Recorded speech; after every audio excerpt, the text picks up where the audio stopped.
Hey guys, welcome to another podcast. Just as a heads up, this podcast is going to be a little different. There are two guests this time, AGreyDawn, who you've heard from before, and SacredForce, who is known on YouTube as Last to Load. Just a fair warning, I am feeling a little bit under the weather, so if I sound like a truck ran over me, that might be somewhat accurate. In any case, welcome to this podcast, both you, AGreyDawn, and SacredForce. It's good to have you both. Hi again. It's good to be here. So the focus of this podcast is actually going to be based on the AMA with Fumihiko Yasuda himself. So recently he was answering questions basically just from anybody in regards to all sorts of things pertaining to Nioh. And we got a lot of information from this. Some of the answers that he provided were actually quite surprising for me. And we have AGreyDawn, who actually was a big part of asking all sorts of questions. So we're just going to get right into it. I guess as a start, what was the biggest takeaway for you or for either of you, what was the biggest thing that you felt came from the AMA? I don't know if there's a single biggest thing, but if I had to say, it would be the first point in the list of highlights from the AMA that I jotted down in the Discord. It's that Nioh was made an action game at its core, not a Souls-like. It was made based off the framework the Team Ninja team has, off their experience making Ninja Gaiden games, and then influences from other games such as Souls, such as perhaps Diablo, although that wasn't explicitly stated, were added on later. And this strikes me as very fascinating because it emphasizes the fact that the combat is at the heart of the gameplay, which is how I and people like us have always treated the game. It has certainly been it was a very interesting answer. I think it's something I kind of suspected, that it very much was an action game with all these other things just put into it. But it was nice to kind of have that confirmation that yes, the first and foremost, it's an action game. Everything else more or less is secondary. The fact that it has a ton of loot, the fact that it has a lot of those features that are well known in the Soulsborne series, they're all just kind of there because they're just popular elements in this day and age. But yeah, it was just like, okay, now I know for sure what this game is. It's your action RPG with a heavy emphasis on action. And I think it's rather remarkable how they were able to intertwine so many different elements to make the game, I guess, just what it is today. For me, Nioh is a very unique piece of work, and I think the manner in which the game has just been developed has overall been pretty damn awesome. Like, I don't really miss Ninja Gaiden all that much. I mean, there's certain things I like about it, don't get me wrong, but for me, Nioh has just given me so much to work with and so much to play with.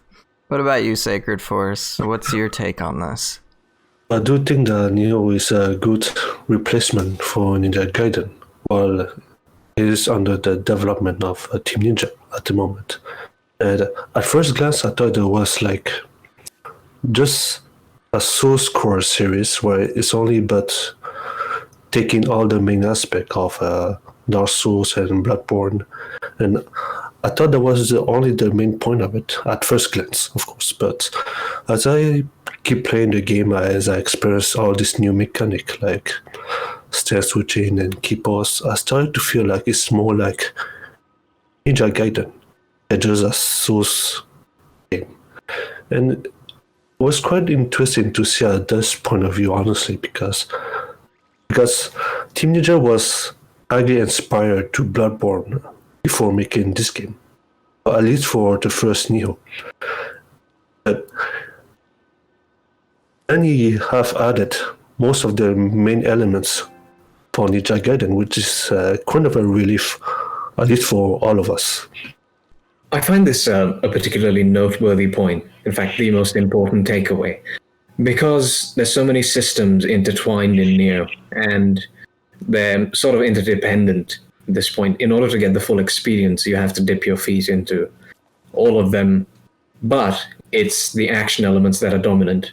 It doesn't feel that way at times when you look into the greater community discussions at large.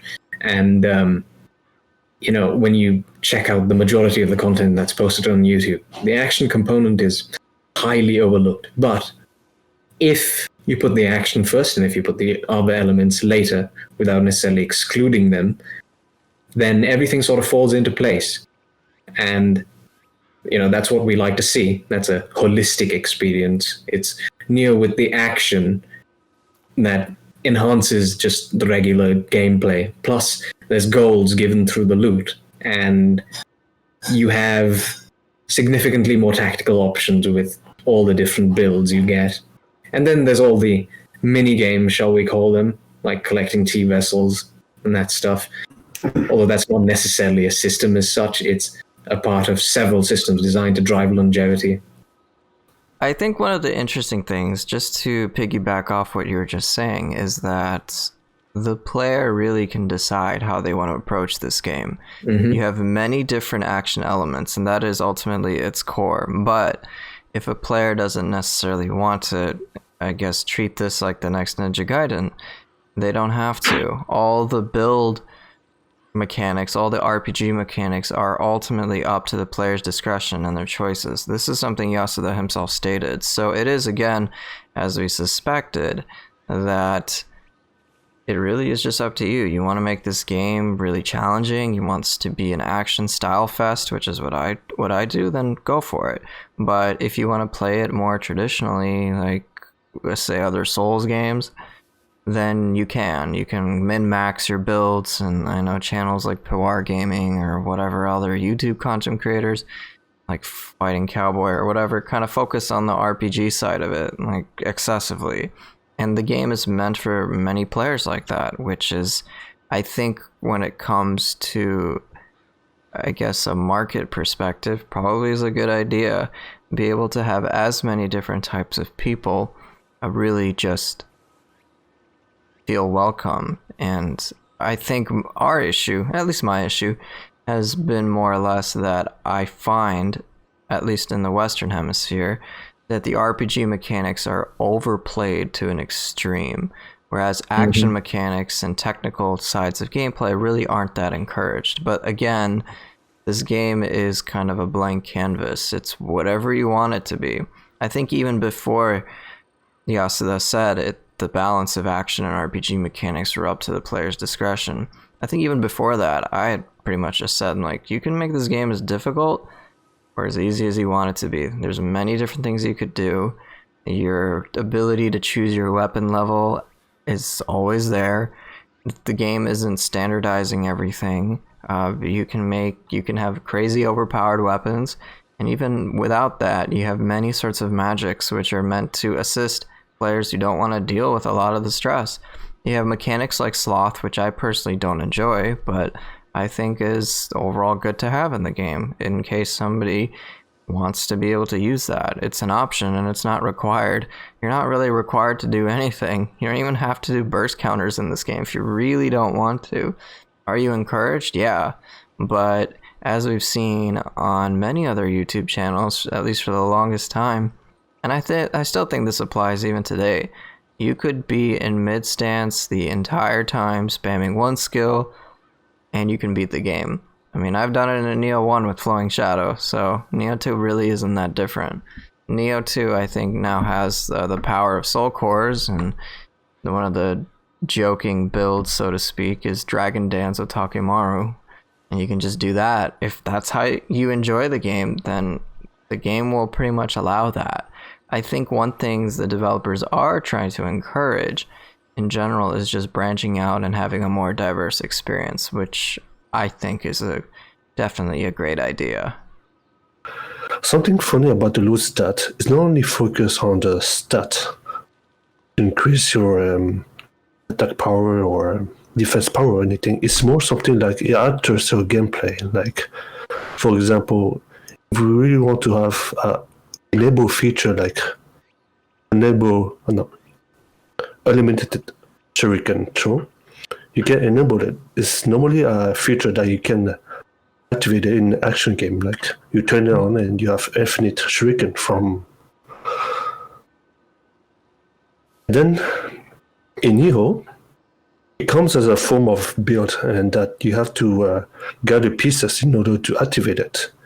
And it's funny how Team Ninja tried to bring those kind of action features into RPG elements in form of build. And that's what has been interesting about how Team Ninja handled this RPG aspect.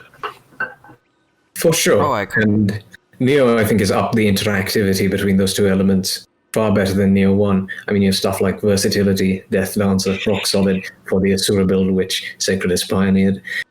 And they complement skilled gameplay, which makes full use of the action element.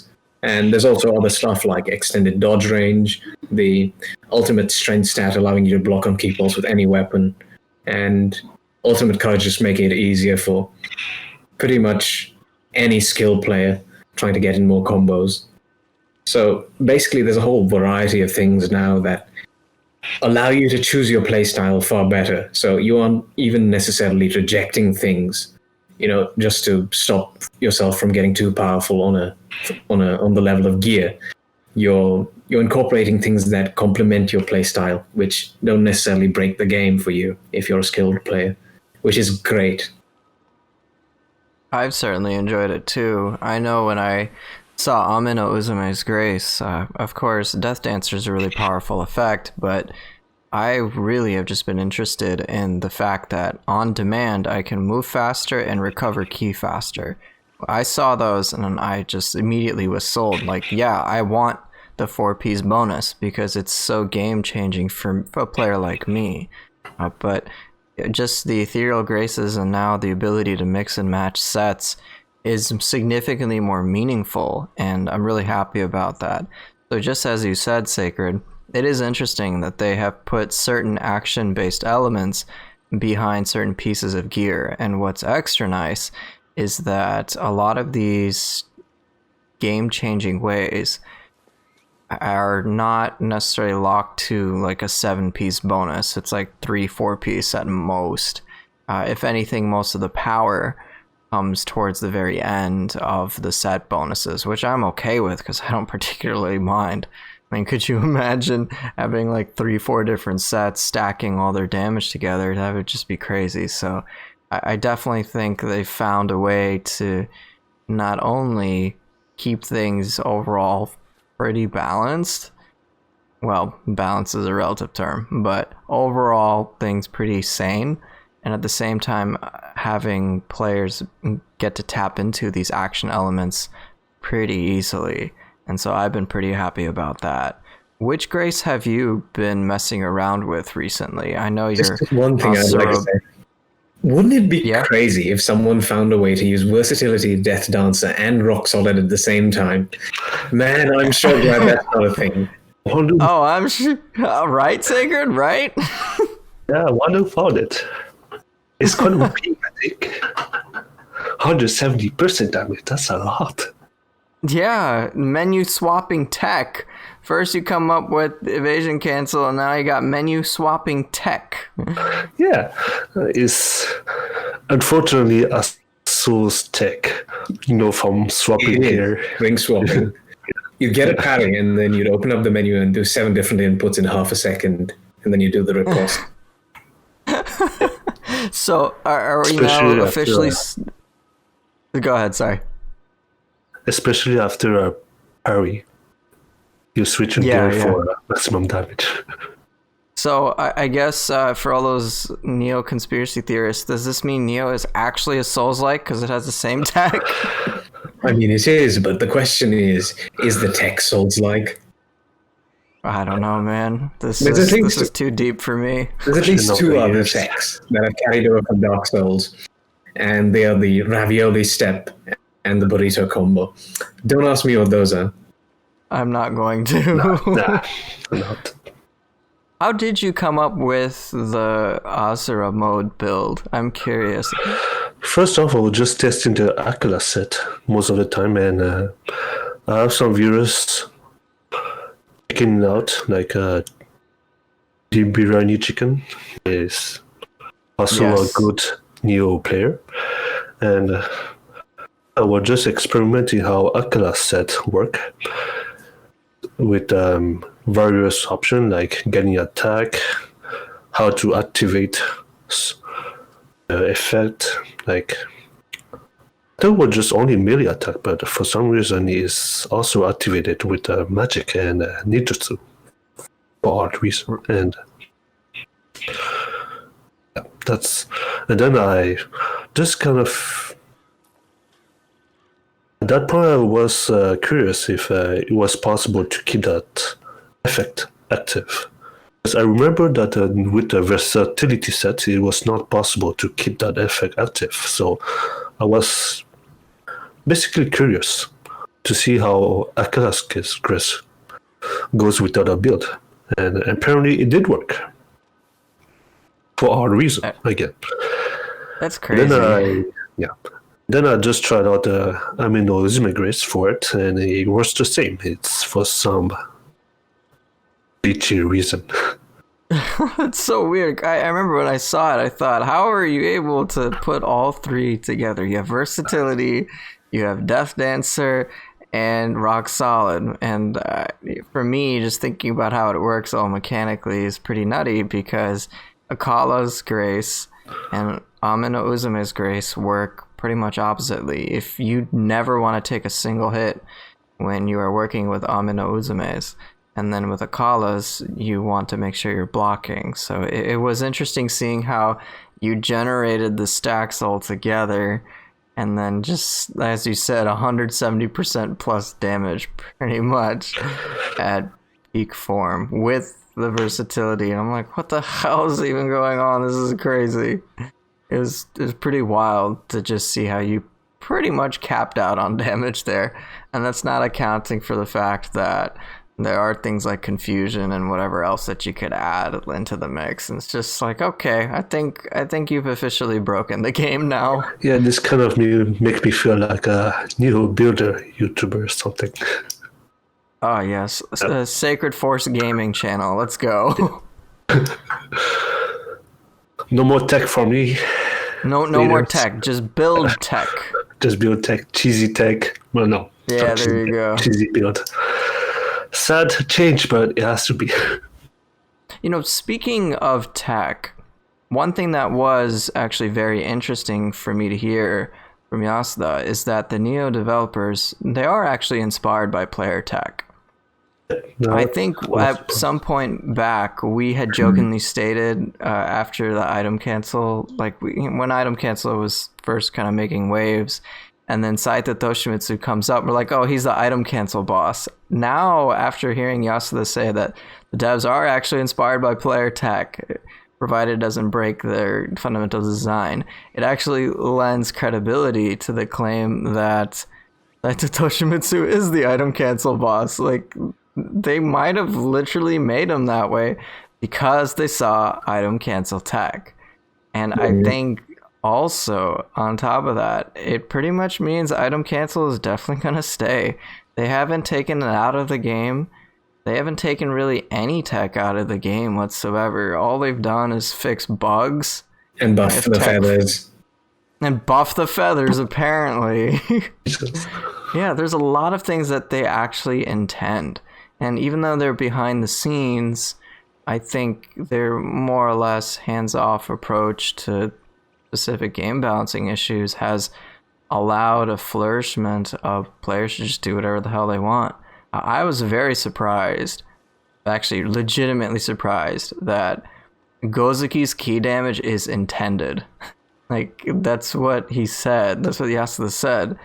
Gosuke's key damage is intended. They have no desire to nerf Otakemaru. I personally disagreed with both on those accounts because I think Gosuke's key damage is absolutely obscene.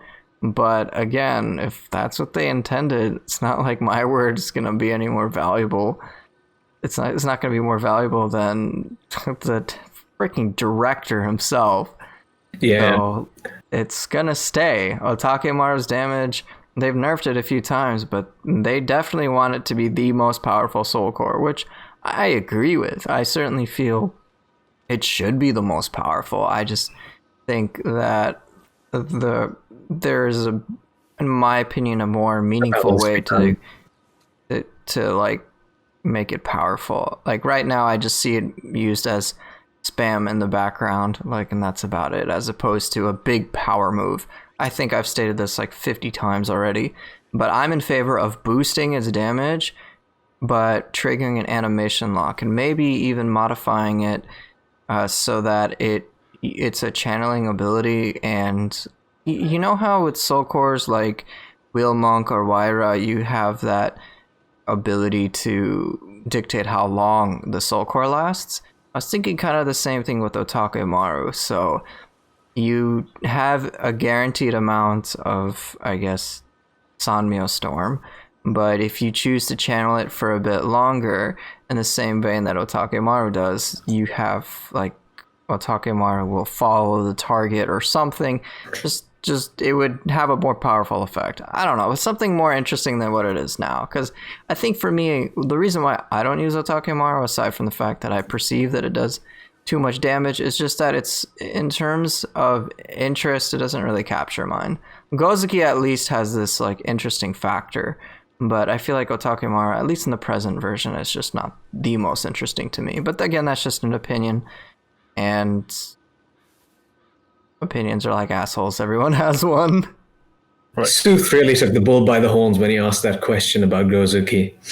But that aside, it's been half an hour and we haven't moved past the first point yet, technically. No, we have not. We've covered some of the later points. I think we should try to step the pace up a little bit. Sure. All right. So, the next point I have listed, which isn't necessarily relevant to us as skilled players as much as it is to everyone in general, and especially Unabe, open world Nioh was something they would have wanted to pursue, and they will try to look into it with the next generation of hardware. And I found that interesting because Nioh seems very highly structured around that mission format. And that sort of defines how the set pieces play out, such as, the various gimmicks of the levels. You have to find all the wood tiles in the bathhouse every single time you go through it. And I'm not really sure how that would work out in an open world context when you're replaying the same area all over again. But then again, there's probably a way to do that. I'm just not thinking innovatively enough. I'm also curious how they're going to do the boss fight where we want to refight that boss again and over and again. Like, we usually have a mission-based mission, and now we have an open world way where we can just go whatever we want to. But I don't see any option where we can just fight the boss again unless there's an option for it. But in open world, I have no clue. I don't know how they're gonna do it, but if there's one thing I've come to trust is that Team Ninja's ideas are pretty damn good, no matter what they are. It's pretty ridiculous. The way Dark Souls 2 did it was you put something called a bonfire aesthetic in a bonfire, and you'd move that area up to New Game Plus levels, basically, and you'd get to refight the boss, but at a higher difficulty. It would be interesting to see something like that in Nioh. Yeah, it really would be. I think they're done with Nioh effectively for now, as a series. There's not going to be a Nioh 3, that's correct, right? Well, there might be, that's the official word, but the project isn't currently being greenlit. I think it's a while till they begin to even take it on. Right now they have something else in mind, and while I must confess I'm not personally looking forward to it, who knows, it might surprise me, blow my mind like Nioh did. I don't think they're gonna have a Nioh 3. I think in terms of historically, they're pretty much putting everything into Nioh 2. I don't know what other stuff they could explore in the same period of time. Historically speaking, from what I understand, they've more or less covered like every important base here. So, they're going back to the first samurai for DLC 3, and they're bringing it pretty much all the way to the present before any shifts happen in modern history, that is. So I don't know what else they're gonna do in terms of having a Nioh 3. What would they do? Go further back, or Would be yokai only? I don't know. I don't really know. And the fact of the matter is, I think after DLC 3, I'm probably going to say that, yeah, I think Nioh as a series in terms of what they'd want to explore narratively is finished. And in terms of game mechanics, I literally don't know what else they could add. Like, they've covered, like, everything. Sure, they could add more, I guess, DMC-like abilities or Ninja Gaiden abilities. But those are, in terms of the overall backdrop of the game, they're a pretty small part in terms of crafting their narrative. So I think, as Yasuda stated a while back, I think they want to move to a different IP and go for it. Like, the shit they make is great. And hopefully, whatever an open world type Nioh game, like, hopefully they can pull it off. I mean, they're certainly very ambitious. And I think, to tie into one of our other points, not only are they ambitious, they actually do listen to the community a lot. They won't let it override their vision for the game. They won't necessarily, it won't necessarily cloud their judgment, but they do take what we say seriously. Yasuda himself actually browses social media, or has, over the course of, I think, the entire game development. And so I'm pretty sure he's seen the combo mats at some point. I don't think he's ever listened to a podcast, but a combo mat I'm pretty sure he's seen, which is great. And they do get a lot of player feedback from sources such as Discord. So maybe they pop into our Discord, maybe they pop into other sorts of Discord. They do check Facebook. Sorry? They are among us. Yes, they are among us, so we gotta find out which one is sus. But I remember for the demos, so back in the beta and whatnot, and even the alpha, especially during the alpha, they did actually look at Reddit a lot. So a lot of things like Nioh 2 is basically a Nioh 1.5 and whatever. It made a massive impact upon their choices. And I think Yasuda, I remember way back when, he felt like kind of bad. He's like, dude, we're working so hard on it. We know it's not a finished product, but it still kind of stung for them to hear it. But I guess, regardless, they take what we say quite seriously. And their perspective of development seems to be centered around players first, and then gameplay being designed around them. So this kind of ties into another thing that Yasuda was stating, which was player moves are designed first, and the rest of the gameplay is designed around them. Before you get into that, I just want to point out that the AMA was an indicator of just how seriously they take their community and how ready and willing they are to answer. Almost every single question was answered, even the ones which I personally thought were more trollish. But oh god, yeah. Guess that's the price of being professional. I think also it speaks to their commitment to really trying to hear out their player base, because apparently one of the stereotypes is that Japanese developers basically never talk to their audience. I don't know how true that is, but it's apparently a stereotype I've been told. Well, there has been a disconnect between Japanese devs and Western audiences. That's the only audience I can speak for a while now. But Team Ninja are doing things to bridge that, which indicates a change in the times, which is good. And I was really grateful to have the opportunity for this AMA. But anyway, sorry for interrupting you. You were saying... No, that's okay. It's okay. So, Sacred, do you want to say something? No, you guys pretty much covered it already. It's alright. Sorry, we haven't really let you speak. Don't worry, you're going to be able to speak much more than me. You guys more... passionate about it, so it was good to hear how you guys feel about it. Don't worry. The real reason I'm not letting you talk is because I got that Maeda beef to settle with you. Oh, really? Really? Is that why you bring me here, right? Yeah, that's exactly why. I'm like, hey, Sager, you know what? I'm going to invite you on the podcast and never let you talk. That is my super secret Puffer Llama tech. 1v1 Discord voice call. 1v1, let's go. We'll get to the 1v1 stuff in a skill mode, PvP. PvP mode. I'll talk about that in a second. Feels bad. Yeah, feels bad. But before I get to the whole talk about PvP, so this is how they have stated. This is what Yasuda said in regards to how they design kind of like where their foundation is built off of. So they actually make player moves first, and then gameplay is designed around that. Enemies are made later and often overtuned in response. So they have specifically made enemies harder, and gimmicks are added to them because they find the player too powerful. But they always want to make sure that players are able to beat them regardless of build. So they're thinking from a build independent standpoint. And I have definitely felt that. I don't, as you guys know, my build is just meme Thanos balanced build where it's like I'm gonna eventually hit peak form of 69 in all stats, right?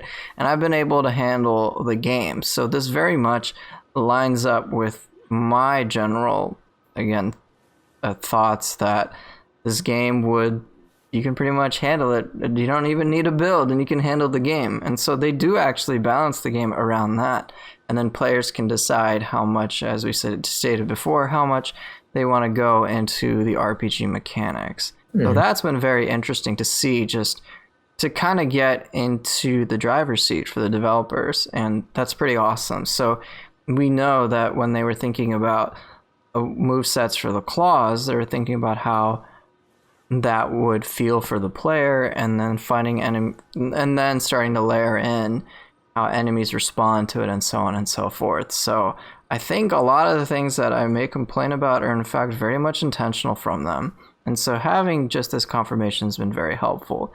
But speaking of confirmations that would have been helpful, it seems that they don't have any plans for PvP in Nioh 2. So who is the better player, me or Sacred Tech? We will never know, except it's me, because I got Maeda the first try, level 1, no damage, and I got triple threat. Yeah, that's right. I said it here on YouTube. What's up? Can we move on from this? No, man. It's the only thing that I have going for me. We've all probably found it interesting. Sorry. Are you sorry? Go ahead. No, Sacred was going to say something, but I find it very interesting that they didn't just decide to go with the skill PvP route from Nioh 1, because they could have done that, but at the same time, that requires developing netcode. Or, well, maybe they could repurpose it, but the PvP netcode has always felt different to me. I don't know if that's just me, though. And several other systems for little potential return. Considering the yokai skill aspect of it. But at the same time, I feel like they were hesitant to give up on it in PvP. There's stuff like burst counters, you know. I do wonder how they could have implemented that. Maybe by disabling yokai skill cancels out of normal moves and stuff like that, and maybe having yokai skills become burst attacks so you can burst counter them. But they probably already thought of those things and realized that they weren't doable because of one reason or another, and we don't know as players. But it's a bit of a shame, for sure. I think, again, I don't know the scope of what DLC 3 is going to bring. I assume it's going to bring a lot of different active skills, but I think just based on what I've seen from Nioh 2, I'm surprised that they didn't just put out a PvP in the same vein as they did with Nioh 1, but this make it some. I think if I definitely want PvP in the game for various reasons. I think it's a very healthy thing to have. Naturally, I think, as they've stated, balancing Nioh 2 PvP around yokai skills seems almost an impossible task. At least making it in a fun way, not feeling limited. So I thought, why not just have it be like you deal with bosses in the dojo. So you pretty much only have just your base moveset on your weapons. There's no guardian spirits. There's none of that whatsoever. I know players like Aiden, he's a big fan of dojo bosses for that very reason, because he feels that it forces the player to actually know how to play much more technically. And so that's been a thing that's captured his interest. So I thought, well, why can't PvP be like that? But I'm guessing with DLC 3, the amount of active skills that will be added, and not even necessarily weapon-based ones, but Sohayomaru ones, I'm guessing those are going to be fairly impactful, enough to the point that they'd have to really truncate so much for Nioh PvP that it might just feel rather subpar. I'm assuming they've considered this because they pretty much considered every possible thing that I've ever thought of, and then some. Yeah, I don't know about whether it's because of the skills themselves or not, but I believe the Nioh 2 system seems incomplete, at least from an outsider standpoint, without yokai skills, and a player won't be able to achieve, a full level of ki regeneration and consequently combo potential in skill PvP. I think they might be concerned that might slow it down. So yeah, that might be a consideration. I think I wish I had more clarification, but I guess maybe next time we can ask. Mm-hmm. But Sacred, how do you feel? What do you think would be how would you think they could address Nioh 2 PvP if that ever becomes a thing? I think that they could have opportunity to add a side story for those who want to experience PvP. Like, we all know that Hide, it's all about that yokai power and such thing. And since we have the character creation, we can only base on the not having that yokai power, since we are not like Hide, just like ordinary samurai. So we're just gonna go based on our base skill, like just pure skill. No guardian, maybe guardian spirit, but no yokai skill and no burst counter. It's just like in a dojo mission, just pure skill play versus a player, and that's all I've been wanted for Team Ninja to make for it, but apparently they did. I do kind of wish that they have that one side story of it, just to add a flavor to the end game, at least for those who want to experience PvP at the very least, instead of just PvE. Right. It's very interesting. I don't know how they'd integrate PvP with story, but Demon Souls actually, given that the remakes just come out recently, did something like that, where a certain boss fight summoned a player from another world, and your boss fight was essentially against that player themselves. And so you could get a different fight every single time against different invaders. But I don't know how Nioh would do it. I have no idea either, but it is still, regardless, it's still a little sad that they've said, yeah, we don't really play in PvP, and I just think if they don't do it, it's kind of a missed opportunity. Having dojo boss like PvP, I think that's just the model I'm kind of going for. I think just having that would be better than nothing.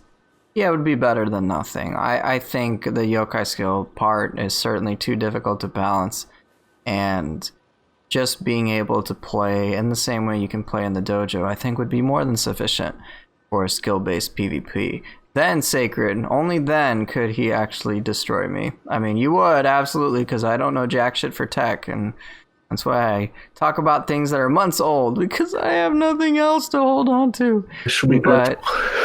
I should be grateful, yes. Actually, yeah, Yasuda, please, just don't put Nioh 2 PvP, okay? I need to retain my false sense of superiority here. Damn it.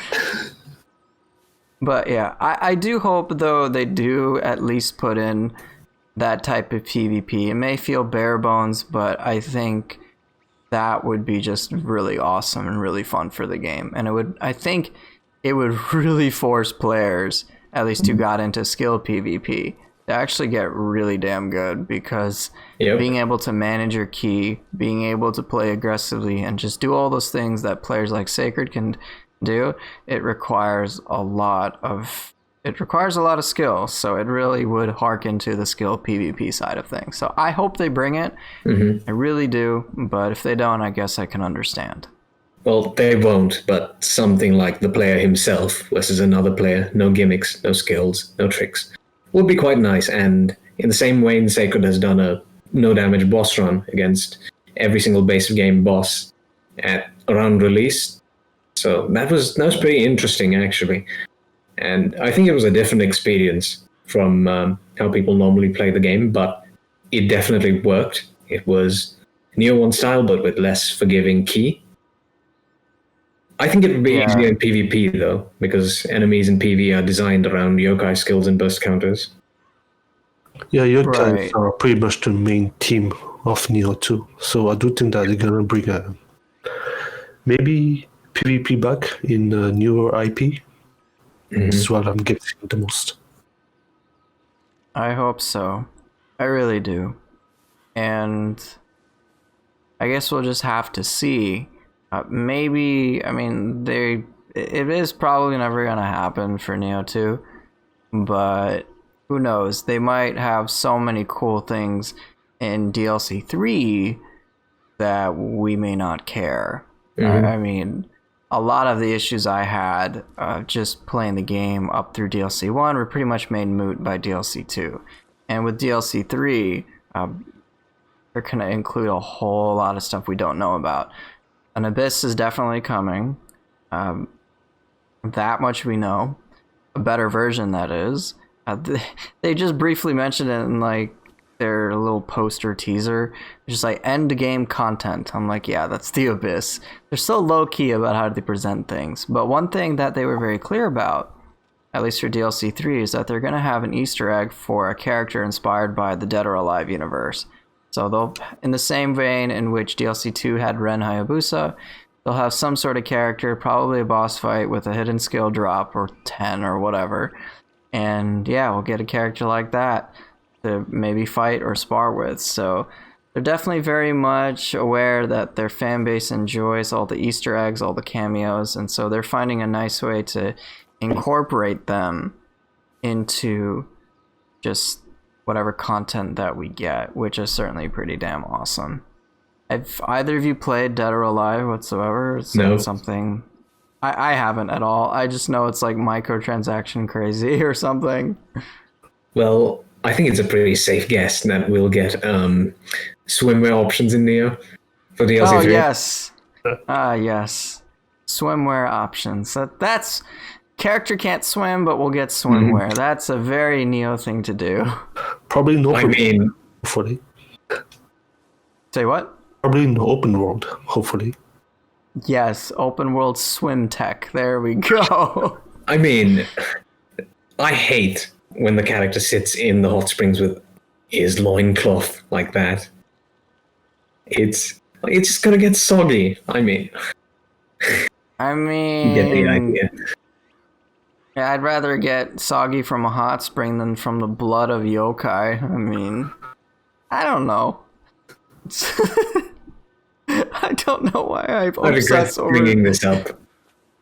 It's okay. Anyway. Awkwardness is moving on. Speaking of yokai, so this was actually rather interesting from Yasuda. Yokai skills were added as a way to radically alter the gameplay from Nioh 1. Add a stronger yokai element to the theme, and to be independent from stamina. So future installments will aim to add more such revolutionary elements. So they definitely wanted it was cool. The whole yokai mechanic, while it took me some time to warm up to, the more I've spent time with it, the more I've really enjoyed it. And it's just actually dramatically sped up my gameplay. I get to do all sorts of things just because of the addition of this new way to play. It's so hard for me to go back to Nioh 1, and anytime I hear someone say that Nioh 2 is just Nioh 1.5, I'm like, you could not be further from the truth. Nioh 2 is so damn different, and it's so much healthier because they added this whole new dimension, and they've really done some cool work with it. I just hope they continue to expand upon it for Nioh 2, but I can imagine future games will be pretty damn badass. I think I noticed just a similarity between how I was managing two resources in a fun way, in the same way that I was managing many resources in Doom Eternal. At first, it was really difficult, but once I started to get the swing of things, it was damn right adrenaline pumping. Just like being able to work all these different elements together. And yeah, it was pretty awesome. Nioh 2 is way easier than Nioh 1, and I platinumed it without co-op. Well, there are more successful rate on Nioh 2 than Nioh 1, so... In the That's a complete pasta for any unwary audience. But it's... Sorry for interrupting again, Sacred, but I find it's worth noting the question which I asked, in response to which we got this response about how yokai skills were intended to fit into the game. What I asked was whether the intention with the new weapons and yokai skills in Nioh 2 was to make the player more aggressive, to enable more activity from the player's side and more interactivity in a boss fight in general. And the answer I got was that it was supposed to be a radical change in ideology and design, and that the player becomes more aggressive. You know, the way it was phrased makes me think it was incidental, but I don't think it's a consequence that they didn't necessarily factor in all the same.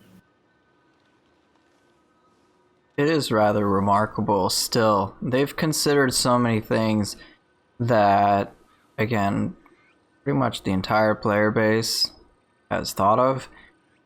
And again, they're really damn good at their job, because not only are they aware of these things, they found a way to stick to their vision and keep things interesting. I think, again, I'm just going to mention this. The fact that they are inspired by player tech and, one, create things in response, not necessarily to just address it, but to challenge the player, but still find a way for players to be able to beat it without said tech is still really cool. Like, it's awesome. Again, I don't particularly like Saito Toshimitsu, but I think you can easily call him the item cancel boss, because there seems to be a lot suggesting that's where they got the ideas for his gameplay from. I mean, it does kind of fit. I do think that they are trying to make their game different from other games, because if we're trying to be so aggressive, then of course there will be other games that allow us to play more aggressive and reward us for playing aggressive. And Team Ninjas, they try to make their game different, because, like, for example, like DMC Vermi Christ, for example. Remember that in their answers they have said that Never May Cross developers look into the pleasures that players feel when playing the game. And that was the definition of their action game. And okay, to put this into context, this is in response to a question Sacred asked about how Nioh sets itself apart from other action games like the MC. So basically what struck me from that answer, let me just see if I can find it again. Well, it's going to be a bit hard, but all the same, they do consider Nioh an action game, but it's different from other action games. DMC was all about the flow, the momentum, you know, and they reference the pleasure the player gets from stringing together combos. But the principle which they built Nioh upon was to have a strict set of rules between the player and the enemy. Well, not necessarily strict, but a rule set. And they wanted that to be as fair as possible. And I can definitely sense that. It's more structured and rigid in an RPG fashion, in an almost Souls-like fashion, dare I say. But this has its pros and cons. On one hand, I do very much enjoy being restricted in some ways. In some ways, for instance, like the key pulse system, I like that I can't just string together every single move I want with no delay, thoughtlessly mashing them together without being punished for it. I like that I have to execute a specific string of actions with a specific timing in order to get my key back and to keep comboing, and that I have to use my judgment in order to know what I can or cannot get away with. But on the other hand, sometimes bosses feel a little turn-based, dare I say. Still, you have many more ways to break out of that. The combos, the skills within Nioh and the freedom it affords does alleviate that quite a lot. And yokai skills, burst counters, stuff like that, they do that to an even greater degree. But at the same time, I've heard players speak about how, because of the addition of yokai skills, they think, A-Rock in particular thinks that bosses have been overtuned and given even more, how do I put this, gimmicky counterplay in order to deal with more that. bullshit. Yeah, that's one way of putting it. That's one way of putting it, right? They did say they try to make our players between enemies fair as possible, and I found that interesting. convincing. But I like that approach in general because there's the idea of a balanced give and take, between the player and the enemy. And even if the execution leaves some things to be desired, I think that's the right mentality to start off with for a game like this, I certainly would agree that I think for me, now when I think of games like DMC, so I know you had asked that, Sacred, which I think was a great question. So as we've stated before, DMC is basically what? You beat up your opponents, and this is again going to be a rather crude way of putting it, but turning your enemies into absolute punching bags, right? And that's kind of the thing with like, hey, check out all ththese kick-ass combos you're doing, all the variety you're putting in. Turning them into pizza dough in the air at all times.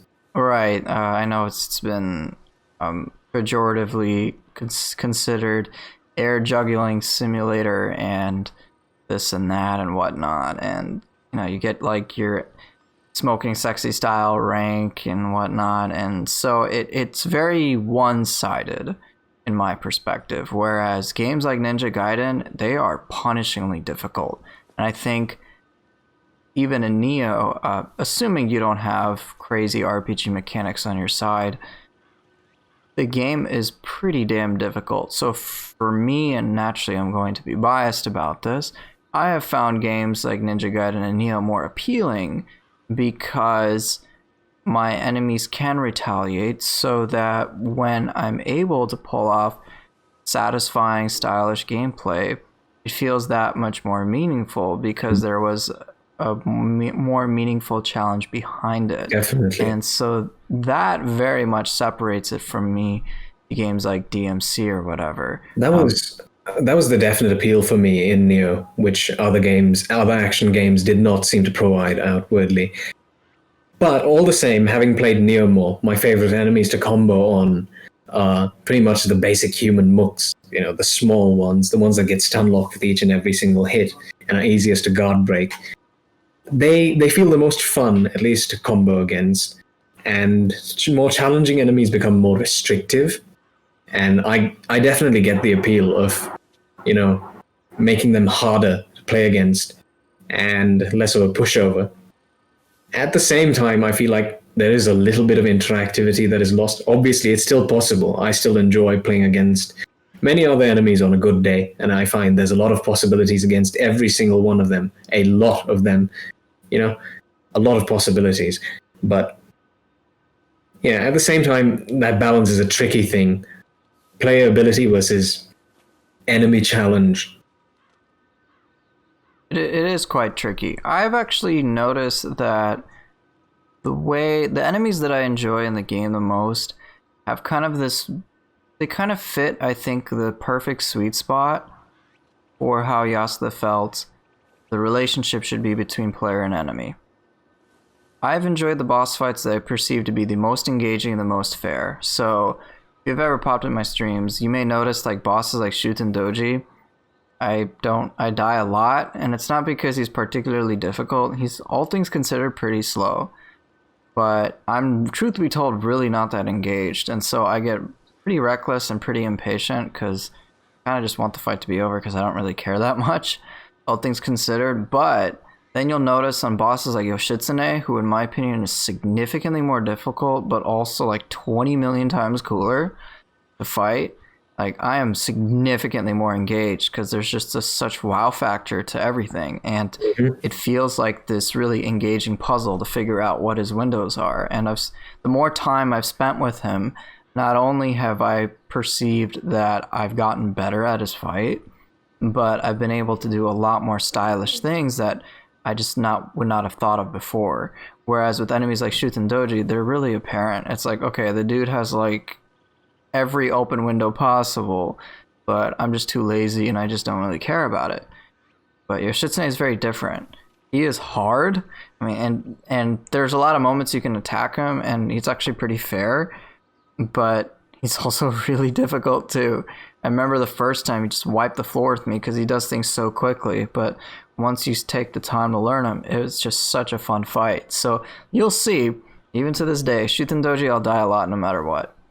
Yoshitsune, I seldom die to him, and I place at a much better skill level than before. So I guess this leads me to my own question to you, Sacred.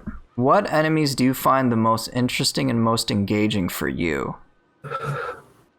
Nioh 1 or Nioh 2? Because... Let's just go with Nioh 2. Nioh 2? Well, so far I think that it's... Saito Toshimitsu being more interesting boss fight. It allows me to go or fullest potential. Yeah. It's not full pressure. It's more about trying to push my limits and playing against him. I see. Because he has fast gameplay. He has quick attack. He has so much advantage compared to us, like super armor, like prioritize attacks, and every attack that he's doing, you have to really react quickly to it. And it's not only about reaction; it's more about trying to use every tool at our disposal, like using skill and combo, and trying to stagger him in order to bring him down and pressure him. Pressure is the secondary thing, and trying to figure out his opening, the heat of this fight, is because the thing is that it's really happening fast, and you have to be quickly in order to beat him. I think, broadly speaking, the things you find the most fun about Saito Toshimitsu are the reasons why a lot of people don't find him fun. It's the fact that you have to go all out against him, and most people don't like that. They'd like to have a little bit of leeway, something left in reserve, you know? It kind of forces us to move out of our comfort zone when finding him. Right. I think for me, Saito's design is very appealing. I certainly love how he's the de facto item cancel boss. I think, though, for me, what's frustrating is not so much that he has things like super armor or that he attacks really quickly. I think it's just the fact that he has, in my opinion, all sorts of many things at once. So it can just be really, it can feel a little unfair in the sense of difficulty that, hey, this enemy has these characteristics, but he can do all these things, and he basically has no weakness unless you can, from what I've seen, just zero key combo him, and that's like pretty much it. It's just never let him do a single thing, and then he's I guess a cakewalk. But I personally dislike that. It's not so much about my inability to wipe the floor with him. It's the fact that in order for me to do so, for me to beat him, you have to play in a way you don't like. well, I have to make sure he does nothing. Mm-hmm. And then for me, that reduces my sense of engagement, because when it comes to, so back to that statement, when it comes to the relationship between the player and the enemy, it feels like it's either all in one basket or all in the other. It's either I'm able to do everything against him or he's able to do everything against me. So I find that experience for me very polarizing.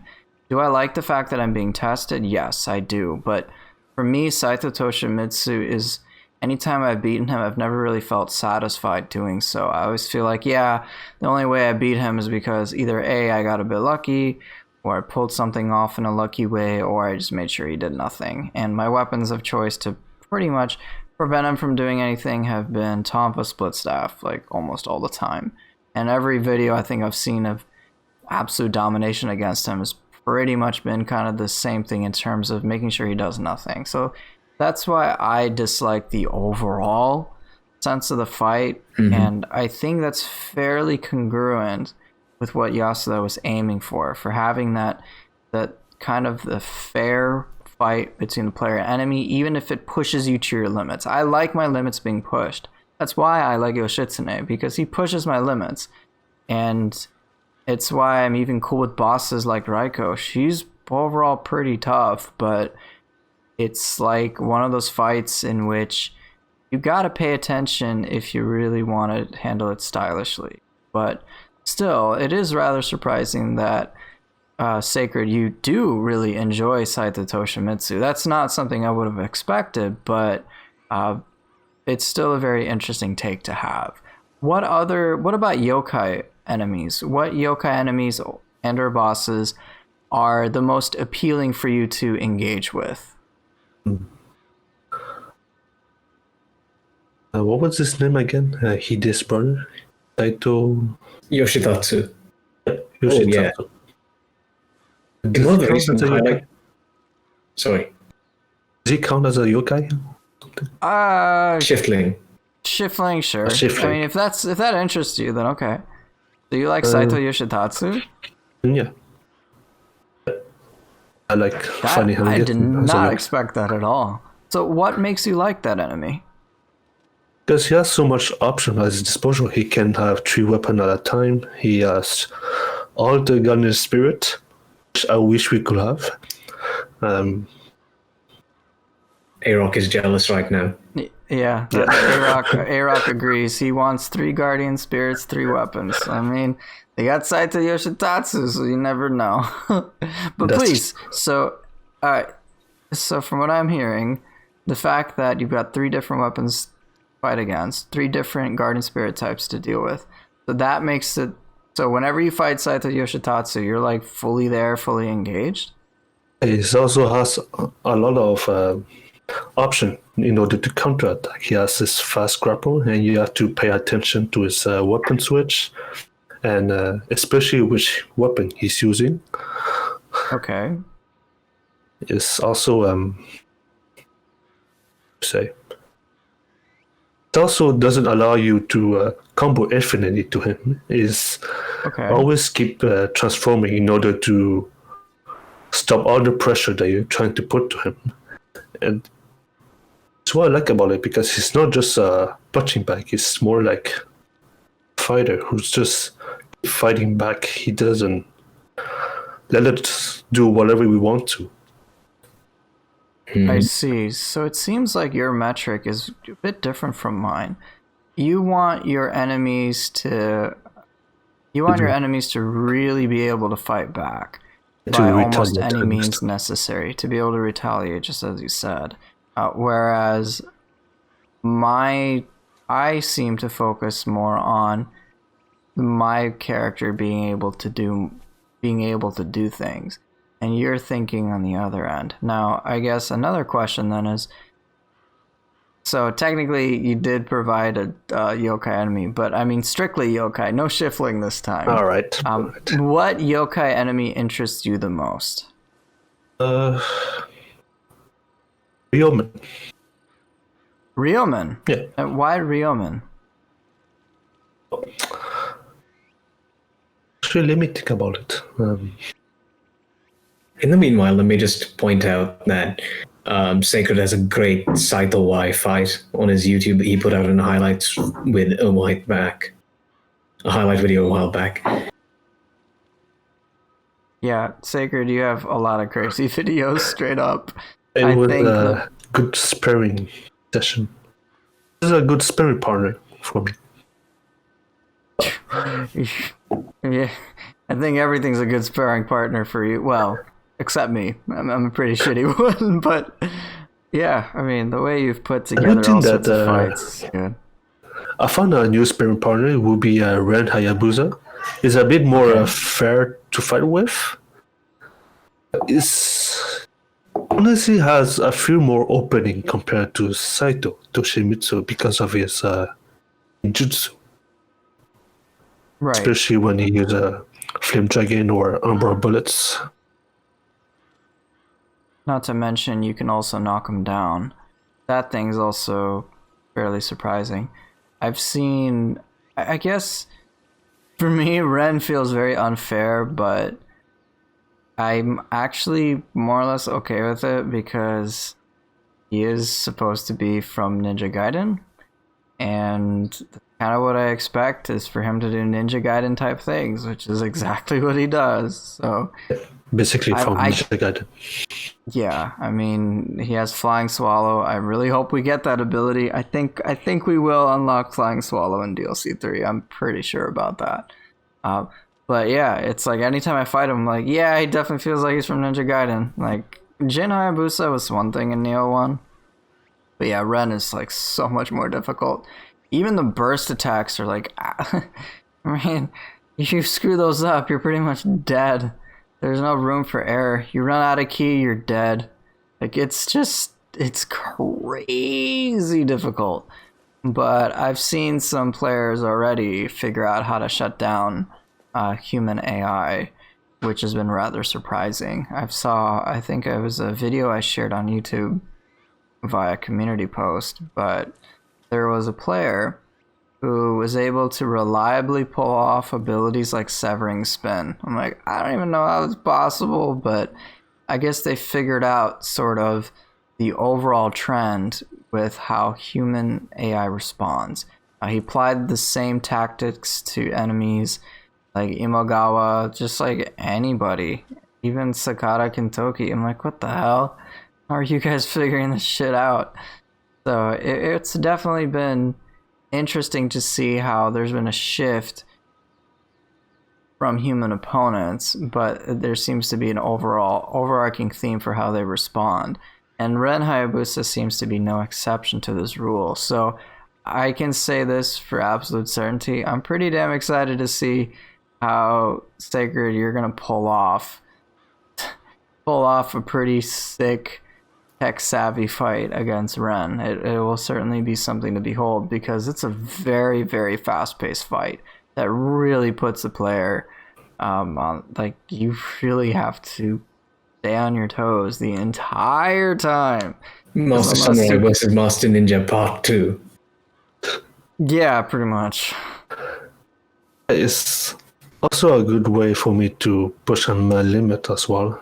And the thing is that I will try to use all my tech possible in order to build him as well, which adds more difficulty to build him sometimes. Oh yeah, because like I said, when he takes you out of ki, he will follow up with an Azuna drop, and then you're dead. It's guaranteed. Always just guaranteed. You have very little room to not deal with it, or to get out of it. I've had to burst counter, you might have to pop Yokai Shift, or just whatever, but you're pretty much dead. You are dead. And there's many moments he just takes you out. So, yeah. He's hard as shit. I have yet to fully understand. I've actually slowly figured certain things out, but by God, is it difficult. I've started to figure out when he'll go for a Flying Swallow. I think one of the more annoying things I have not figured out is when he'll throw a Shuriken, because that can sometimes just mess me up because it's so quick, so fast. But Yeah, it's definitely a massive learning curve that I've yet to fully work with, but I'm sure Sacred will figure it out, and I'll be like, oh damn, pretty crazy. Moving on. I kind of did figure it out sometimes. Well, you can go ahead, Greg. All right, yeah. So moving on, since we're over half done with our max time limit, and we still have a few questions to cover. This was we're discussing this as part of one of the questions I asked, as the balance between players and enemies. So the second part of that, which concerned how Nioh 2 brings far more player options in order for them to be aggressive, against bosses. So one of those things that has been changed from Nioh 1 to 2 as a sort of compensatory measure has been the key system. So it's obviously much less forgiving than it was in Nioh 1, and it requires yokai skills to give the player fullest potential. So I asked about how they were planning to address how Flux and Nioh 1 weapons had fallen behind in comparison. So what Yasuda said, basically, was that there were many other factors which they wanted to bring into consideration, but there was the fact that yokai skills had to be independent of ki. I find it interesting, though, all the same, that they do regenerate your ki, not simply pause it, but I can understand that. And he also said that balancing Nioh 1 weapons to get them up to the level of Nioh 2 weapons in terms of pressure was tricky. And I'm not sure what that means, but he also said, they're looking into it, which I'm also not sure what that means either. But I guess we'll see. Yeah, they're certainly quite cryptic, and they've certainly kept quite a lot of things hidden, but I'm sure if they're not fully able to address it in DLC 3, it might be something they do post DLC 3. I certainly think with the PC edition coming out in February 5th, I certainly think they're going to make sure things are polished by the time they get there, so that they can pretty much, unless there's any game-breaking bugs, more or less just be done with Nioh 2 and move on to whatever their future projects are going to be. Mm-hmm. But yeah, we'll just have to see, because I noticed, I've mentioned this on stream, that there is quite a discrepancy between certain Nioh 1 weapons and Nioh 2 weapons, and I don't mean to beat a dead horse, but dual swords is like overall fairly crummy feeling compared to other weapons. It still has technically the biggest damage boost via Mind's Eye. It still has a lot of like reliable things that work really, really well. I'm not trying to dock its power, but I'm just referring to how the player is going to perceive certain abilities. So, for example, you have the skill like Raijin, which is you can charge it for a while, and it feels, I mean, most players don't like it. Bottom line, there's like very niche use of it. I've used it to like dodge a few things on occasion. It's actually pretty hard to get hit while using a full charge Raijin. Yeah, I've used it to actually dodge in between the swipes of a Magatsu warrior. I was surprised I nailed it. Unfortunately, I don't have any video proof, so no one's going to believe me, but I've done it like once or twice. And then you compare that to the Claws ability, Tiger Claws, and it's like, dude, there's such a world of difference between these two abilities that look visually very similar. And it's just, one is an amazing ability that players will always try to use, even if it's not physically very powerful. Whereas Raijin is just like, yeah, I don't really feel like using it. It just feels kind of underwhelming. So it's just, I don't necessarily know if how they would address the change or how they could manage it, and it certainly is tricky, but I hope that they do find a way to make every weapon feel more or less equal, because I don't like the fact that I am far more interested in using a skill like Tiger Claws than I am ever thinking about skills like Raijin, or how skills like Mortal Flow on the dual swords just feel so damn underwhelming and so just frustrating to work with. compared to skills like Sword Key into Sword of Celerity. Like, there's just a very big difference between how I feel when I use those skills. I would want every skill to feel impactful, for it to feel meaningful, and for it to be satisfying to pull off. But of course, some skills will be winners, some will be losers, but I certainly think with weapons like dual swords, there's a lot of skills that just really kind of need to be improved.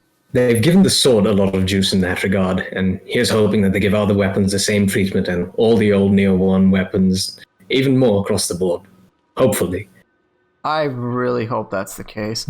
I felt really happy seeing abilities like Severing Spin, seeing abilities like Tiger Claw, seeing how Azuna dropped is better in Nioh 2 than it is in Nioh 1. Sword has been given a lot of love in the DLCs. I just hope that extends to other weapons. I guess, what weapons do you think I guess this is a question I feel like I already know the answer to, but I'm still going to ask it anyway. What weapons do you think need the most love? This goes to both of you.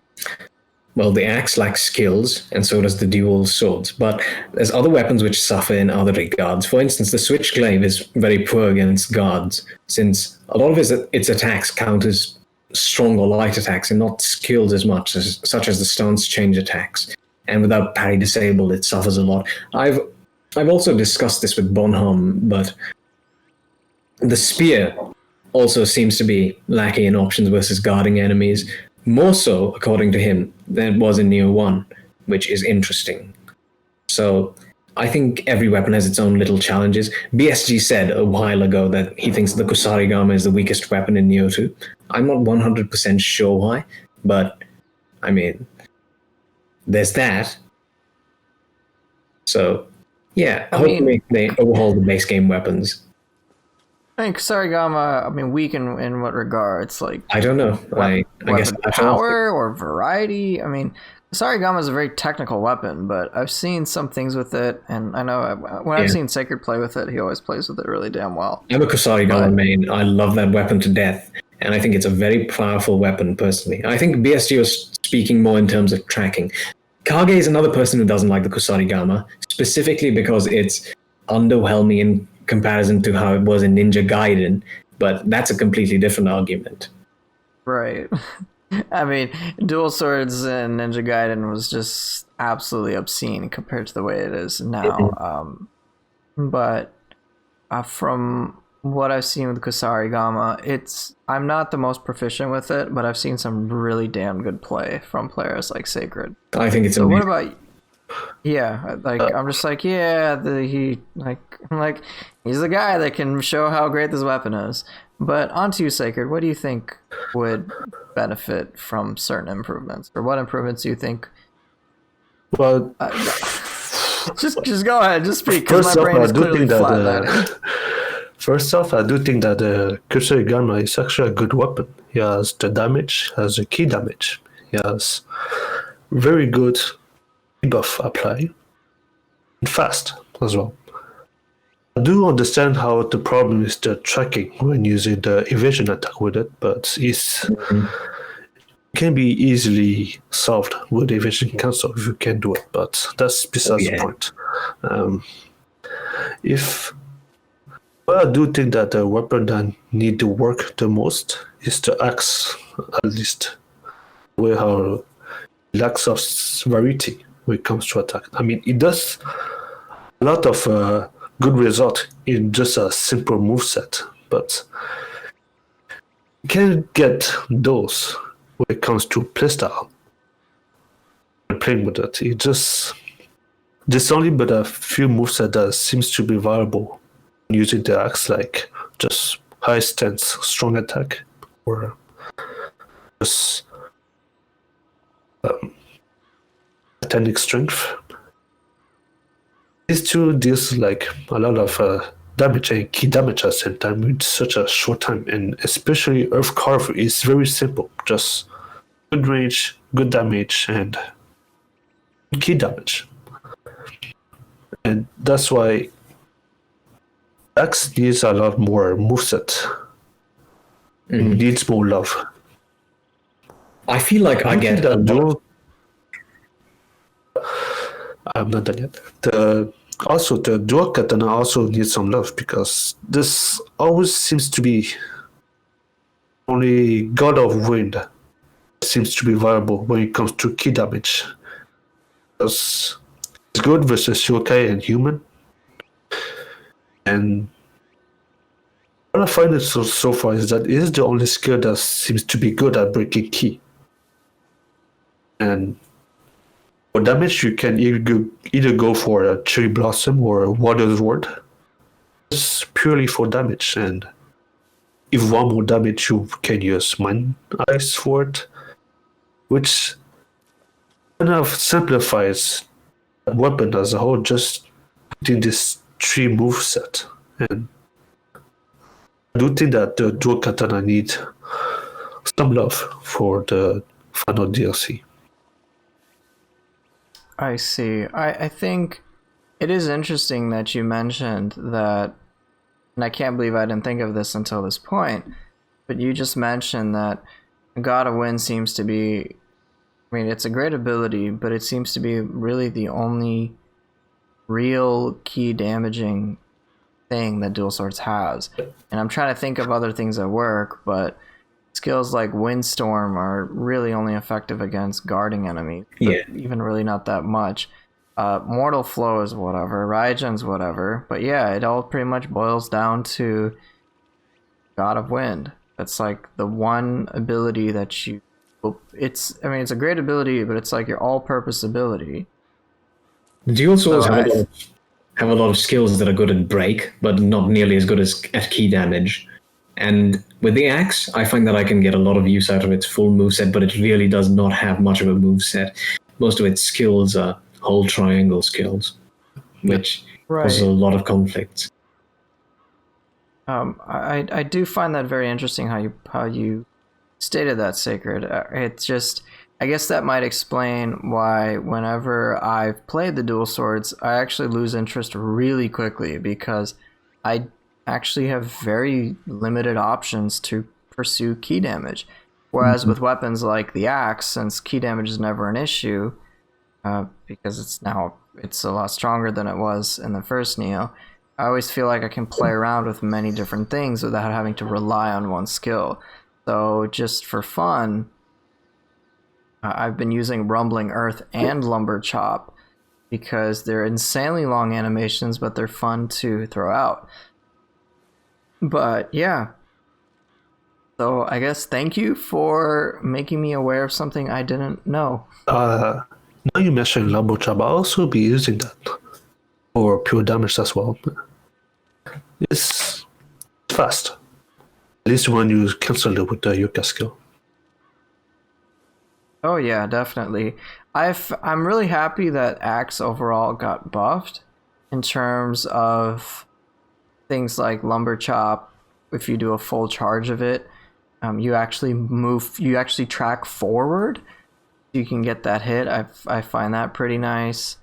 It's just Axe feels a lot better than it did before. It's definitely a heavy weapon, and it feels appropriate in terms of its power. I know in Nioh 1 it was still good, but it's just not the level of Nioh 2. I think a lot of the changes to quite a lot of the weapons have been really beneficial. You know, Tonfa Demon Dance is better in Nioh 2 than it is in Nioh 1, and things of that nature have been really awesome. But I definitely want more variety for the axe because it's definitely a very satisfying weapon for me to play with right now. And I certainly think Dual Swords probably needs the most love out of every single weapon, even more so than the axe, because as you had stated, Sacred, there is really only one key damage option. That's it. And I don't think any other weapon suffers from that. Not even weapons like Kusarigama. You've got the kick, but you have so many different routines and so many different ways to deplete ki with that weapon compared to Dual Swords, God of Wind. That's it.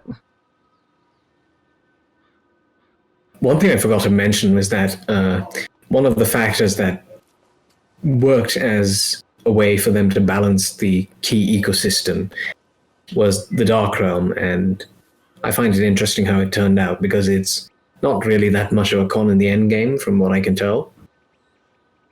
But it is very much in the early game. The Dark Realm is pretty much a bonus for us because it allows us to gain more anima faster for faster yoga skill spamming. And it's supposed to be a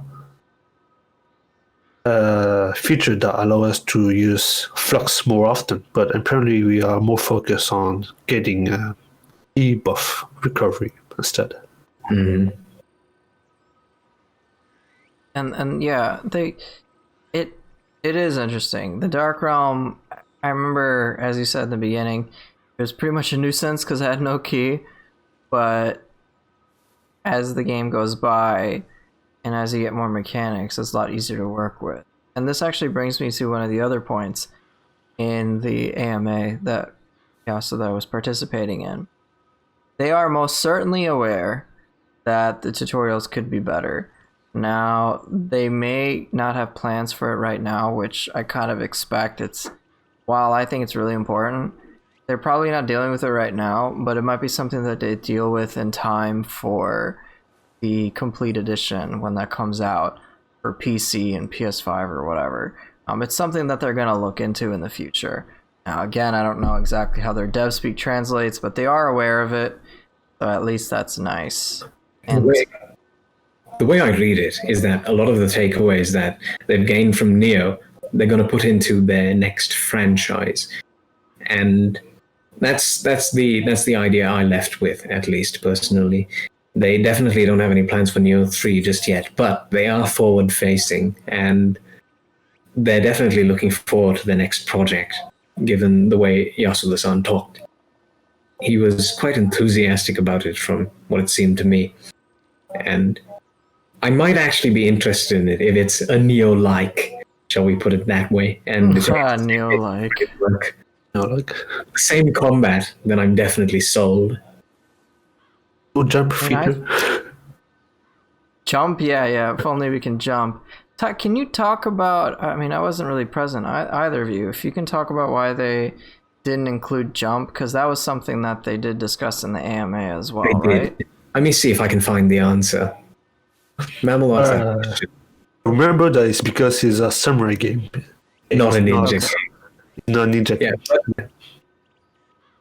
Let me read out the answer. The fact that we focused on samurai action and not ninja action made that decision. Alternatively, it also involved level design, collisions, camera as well. So as we focused on Nioh's battle system, we ultimately decided to remove jumping. Interesting. That's what I heard. Right. It's still interesting though that they've added like little hints to that in cool ways. So many different weapons have some sort of aerial component to them, even if it is very fleeting. Many soul cores have that, even if it's very fleeting. But I definitely think removing the jump mechanic, as weird as it is to me, overall worked really well. Like now, anytime a character does anything resembling a jumping sort of move, it's kind of one of those special moments where you get to pull it off. It's a rare thing. It's almost like a treat. So it's strange how that kind of plays out. See, I often say that the reason I got into Nioh or other action games is because it's a lot more grounded. It is literally. It's more footwork. Yeah. Yes, that is also. I think in line with that, in line with making things a bit more precious, I know one thing that players such as myself had wanted was that every skill get a key pulse. And I was, of course, really sad that Wild Spear didn't get a key pulse, but then abilities like Serpent Sweep and many other skills do get a key pulse. And what's interesting is that they are conscious of this. And the original intent, this is Yasuda's words, the original intent with not giving all skills a key pulse was to make the decision making of prolonging a combo versus going for a finish or a factor, which makes sense You have skills like Flying Monkey, which are very much a finisher. And giving it a key pulse, I think, kind of cheapens the finishing factor that it has. I love using it as a finisher, but sorry, say it again. It adds a component of decision making. Right, it really does, and it's not like a shitty decision. It's a meaningful one, and in all honesty, really not that big of a deal because you can just use yokai skills to effectively prolong your combo no matter what. I mean, that's what I use Aberrant Soldier for pretty much all the time. Like if I don't like a certain recovery frame or I need to reposition or just something, I'm like, all right, I'll just use the soul core to do all those things at once, and it makes it pretty nice. They've given the player many tools to decide when to prolong a combo versus go for a finisher, and I think the best finisher I've ever seen was yours, Sacred. In the Combo Mat 11. That blew me away. That might be the best video clip I have ever seen. Yeah. I was also surprised when I did that first time. I kind of fangirl over it a little bit, but it was a very nice experience that I just did. Even just gets me pumped. Like yeah, I actually was looking yesterday at my YouTube analytics, and that's actually one of the parts of the video that is most frequently rewatched. So like I have a little bit of a spike in viewership at that specific spot. I'm like, yep, I can totally see why, because it was that damn good. I've done a lot of retake in order to get that clip firsthand. I have like a good Yasha run against her. Yeah. Then I decided to go with that clip because it was more seamless. The combo and the motion and how the camera works, and especially the position. I have to be on a good spot so that she doesn't stick to the walls or to the tree. And there's even a small spider out of nowhere just keep coming, disturbing my combo. It was quite a bother to do the retake because of it. You were doing it on +9 as well. I'm like, you're crazy. That was just a Gym of Demons, so that was not huge. Oh, okay. The work definitely paid off, though. It was amazing. It does. Anyway, going back to the subject of skills with key pulses, you might find it interesting to note that Wild Spear actually did have a key pulse on release. I think it was around DLC 2 or 3 during Nioh 1 that was released. And you could key pulse out of it, which you can see in some footage from XLH's videos and the like. And I'm not entirely sure why they removed it, but I guess it sort of makes sense. All the same, I can't really justify it according to their criterion of having certain moves be powerful in finishers. I guess I sort of get it. You know, it stun locks enemies and moves them around quite a bit, which is quite valuable in Nioh, actually, being able to control enemy position. That's why I like skills like body swap, you know. But although I can see the reasons why they wouldn't give Wild Spear a key. Imagine if you could flourish out of it. So that's just a lot of pressure on its own. So you could back an enemy into a corner, stun them, you know, and get them in a stagger state and then continue a combo from there. I don't think it's the most broken thing ever, especially not compared to all the stuff the RPG components of Nioh bring to the table. But I guess I can see their reasons for that. While at the same time, you know, disagreeing with the intent behind, you know, the intent in the way they phrased it, basically. Wild Spear is OP, but Gozuki is not. I don't know. Right. I am surprised. I don't mind that Wild Spear doesn't have a key pulse. I think for me the biggest issue is that you cannot evade cancel as you could before. I think, as you had said, Gray, about Wild Spear into Spirit Flourish, yeah, that does seem a little silly. And I don't think any human opponent would be able to really respond to it. But the lack of an evade cancel, I think it really hurts. I For mean, sure. I don't mind the key loss. Like, that's fine. It's a decision I'm making, but having to commit to an animation and the only way I can get out of it is using a yokai mechanic is kind of frustrating. Even skills like Southpaw, Spirit Storm.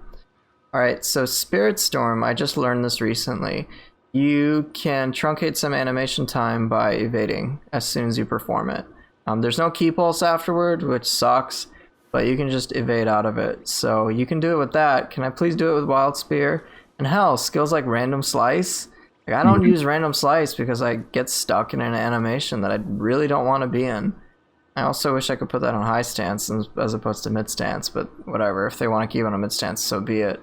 But it's just frustrating when certain skills that have very similar properties, abilities like Wild Spear, get key pulses, but then Wild Spear like doesn't even have the option to evade out of it. So I hope they find a way to make it better, but if they don't, then I mean, I've adapted to it.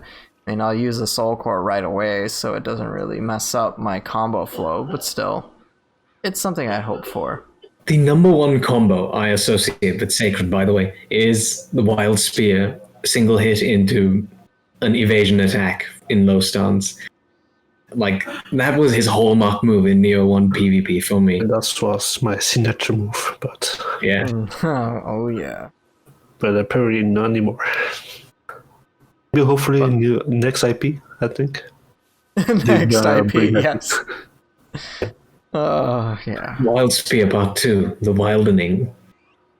Wildening. Just Oh, give it gosh. to a yokai and they can evasion cancel with it. Just Evasion cancel yokai tech. Nice. Wait, evasion cancel Ippon. There we go. Now we're doing it. give Tian ideas, man. Yeah. Definitely. See, they should make sure Gaki can't do key pulse. Just fuck Gaki. But Ippon, I'm all for. Oh man. I use that Soul Core a little too much. One other thing I found worth noting was the fact that they're not planning to add Guardian Spirit leveling anytime soon. And I can understand that. There's a lot of numbers inflation that goes into it. But at the same time, you know, there could be an additional bit of customization, such as swapping out certain stats you don't really want for others, which could be more helpful to your playstyle, while also balancing it so that you can't have two stats at once that complement each other too well, if you know what I mean. But at the same time, you know, I look at spirits like Janome Show, which they seem to have completely gutted in Nioh 2 from the players I've talked to, aside from a Guardian Spirit attack, which is still amazing. But it would be nice if we had the customization option of, you know, giving her the ability to prevent death and leave you with 1 HP again.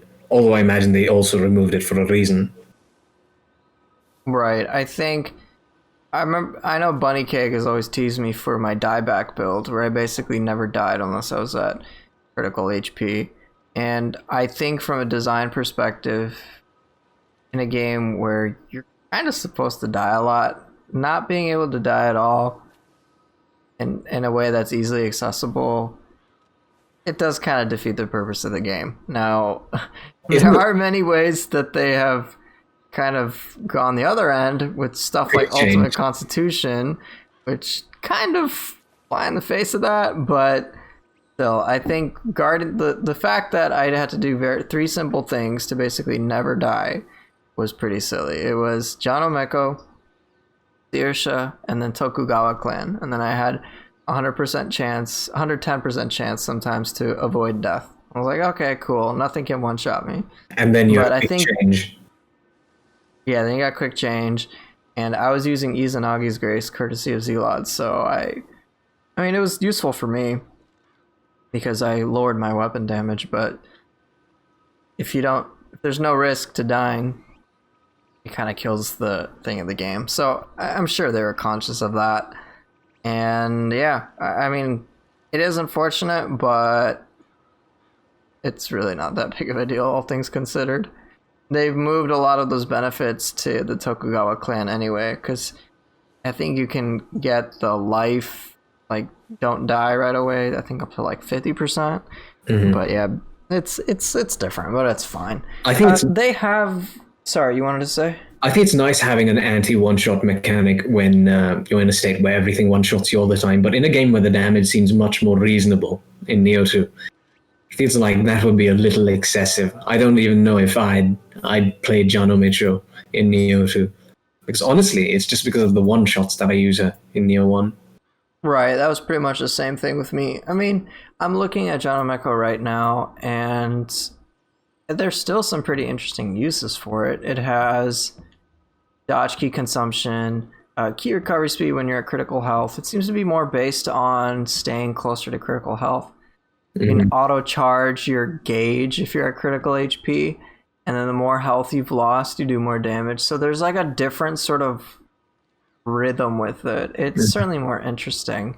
It's also one of the two only corrupted spirits, so we have really yet to see what's going to come with DLC 3, because there's a lot they've added. So DLC 2 and DLC 1 rather included 3 guardian spirits, and then DLC 2 included 4, so probably get the same amount for DLC 3. Truth be told, I have no idea what to expect for DLC 3. And that's a good thing, because either way they're going to be blown out of the water. Yeah. I think anytime, I think with each DLC, I mean, let me backtrack actually a little bit there. Base game Nioh 2, in my opinion, is superior to Nioh 1. All right? That's my opinion. But DLC 1 and DLC 2, like, have completely blown this game out of the water. So DLC 3 is going to be even crazier, because if I'm not mistaken, that's when the bulk of the content came out for Nioh 1. And so the equivalent of that for Nioh 2, gonna be pretty damn crazy. Fingers crossed. I mean, fingers. Yeah. Maybe. I mean, we don't even need to cross our fingers for that, but fingers crossed that we are able to hold on to our seats, I guess. Yeah. This doesn't go too far into fanboy territory. Right. Truth be told, I have a mix of, I'm nervous because my expectations are now pretty damn high. Yeah. But also excited because there's a very strong possibility those expectations will be exceeded. Because my expectations for DLC 2 is like, okay, I guess it'll be similar to DLC 1. And it's like, nope, it's so much better. I'm like, okay. I mean, again, the fact that I'm excited about build work, and that build work now has meaningful gameplay changes and it doesn't feel limiting, is awesome. I didn't think that'd be possible, but I was very clearly mistaken. They've added so many cool things that I just want more of the same type of things to keep occurring. It's really good. Are there other questions that we missed from the AMA, or other comments that we didn't address? There's a bunch of other very small things. They could be interesting in a separate context, but I didn't find them immediately relevant to us. They are in the AMA archives themselves, not the notes. I think we've pretty much covered the notes. Let me just glance over the AMA. Sure, while you're doing that, I remember Mammal apparently asked a question about Flux 3 Guardian Spirit swaps, and I'm like, are you serious, man? Okay, dude. He also asked Yasuda if he knew about MGF2WS in its full glory. Yeah. Did he actually know what the hell we were talking about? I don't think so. He didn't. Mammal didn't clarify either. Oh, Mammal, you are a special person. I can't believe you asked those questions. At least he didn't try to showcase his character, his Mammal character, that abomination, that cursed character. Yeah, that would have been a climax to the AMA, if anything. Oh, dear Lord. But we know for sure, at least now, that Yasuda-san has seen the emotes we have of him as his face. How did he have any response to that? The way Archipel, the interviewer, responded was with a sweat drop emoji and by adding one more reaction to the Yasuda F emote that someone with the Discord Nitro so kindly linked for our reaction purposes. That's hilarious. I'm sure he's a little embarrassed. I think we all. I mean, I'm embarrassed with my own emotes. I can't imagine someone making an emote on my behalf. So there's that. Yes, one more thing of note is that Mammal also asked if we'd have skilled player co-op, like skilled player PvP. And he asked that because it's a common occurrence in co-op to have someone just completely steamroll the content without you being able to do anything. And I get where he came from in that regard. And in response, Yasuda said, around the end of the third DLC, we'll be adding something that comes as challenging for skilled players in a similar fashion to the Abyss mode in the first game. Now, one thing I found off note early on in the AMA was that when someone asked if there was any tech they were inspired by, the way he responded was by bringing up builds. And he said, there's a lot of builds that players have come up with which we haven't even thought of, such as a poison build I saw recently, which was interesting. And I think in this context, he's thinking of challenging, not specifically in terms of, how do I put this, mechanical skill, but also challenging for experienced players with a thoroughly fleshed out build. So I think he's just thinking in terms of general challenge, but that didn't directly answer the question. And I'm really not sure what to expect based off it, but in this particular regard, I feel like it would be best to temper expectations. I think regardless, the changes between Nioh and Nioh 2 have overall been really meaningful. And I think that's one of the more important things to focus on. They do. One question I get asked fairly frequently, and I'm sure both of you have as well, is how is Nioh 1 compared to Nioh 2? I heard Nioh 2 is harder or this or that. And I said, well, in certain respects, Nioh 2 is easier, in certain respects, it's more difficult. But I think by and large, a more appropriate statement would just be to say that it's... Sorry? I platinum them without co-op. Yeah, you platinum without co-op. Because the platinum in Nioh matters so much. But I think we can all agree here that Nioh 2 has certainly been a much more meaningful challenge than Nioh 1 really ever was. That's just how I've seen it. I've found the engagement overall to be much more interesting, the challenges to be that much more engaging, and even enemies like Umenyudo or even Lady Osakabe are far greater than respective counterparts in the first Nioh. I know Osakabe gets compared to Yamato no Orochi. Umenyudo naturally gets compared to Umibozu, but it's very clear that there's this distinct evolution between the two entries in the series, and I have full faith that whatever better version of the Abyss that they're going to have with DLC 3 will certainly be a better version. And the fact that it's going to be a challenge for skilled players will be great. I'm pretty sure they're not going to have the nearly 1,000 floors of boredom that just felt like a tedious grind. I think whatever they do, even if it is 1,000 floors, will probably feel so much better than it did in the first. I'm usually pretty hesitant and pretty cynical about just putting my faith or trust in a game company, to say the least, but I'm pretty confident that DLC 3 will deliver a shit ton.